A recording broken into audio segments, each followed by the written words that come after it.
اقوام متحدہ نے خبردار کیا ہے کہ غزہ میں جاری بمباری، ایندھن کی شدید قلت، غذائی بحران اور لاکھوں کی نقل مکانی اب ایک نیا معمول بن چکی ہے۔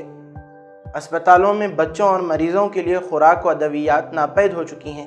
ایندھن نہ ہونے سے ڈائلیسس جیسے اہم طبی یونٹ بند ہو گئے ہیں۔ کوڑا کرکٹ اٹھانے اور پانی کے کنویں چلانے کی سہولیات بھی مفلوج ہو چکی ہیں۔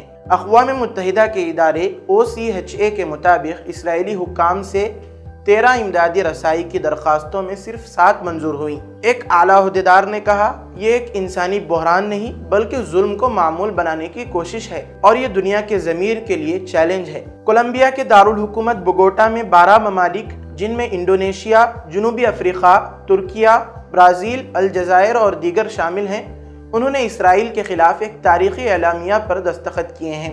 اعلامیہ میں مطالبہ کیا گیا ہے کہ اسرائیل کو اسلحہ کی فراہمی پر پابندی عائد کی جائے، اسلحہ بردار جہازوں کی رسائی روکی جائے، اسرائیل سے تجارتی معاہدوں پر نظر ثانی کی جائے اور بین الاقوامی عدالتوں میں قانونی چارہ جوئی کی جائے۔ انڈونیشیا کی شمولیت ایک اخلاقی قیادت کی علامت ہے جس نے فلسطینی مزاحمت کے ساتھ عملی قدم اٹھایا۔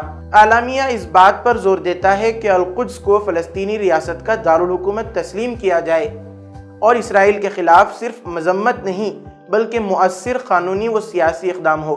غزہ کی تباہی کسی قدرتی آفت کا نہیں بلکہ طاقت اور خاموشی کے گٹھ جوڑ کا نتیجہ ہے۔ بوگوٹا اعلامیہ عالمی ضمیر کی بیداری کا پہلا قدم ہے۔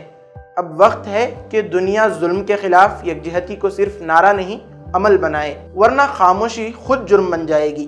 حسن مدینہ ٹورز اینڈ ٹریولز برسوں سے حجاج اکرام کی خدمت میں مصروف، بھروسہ آپ کا، خدمت ہماری۔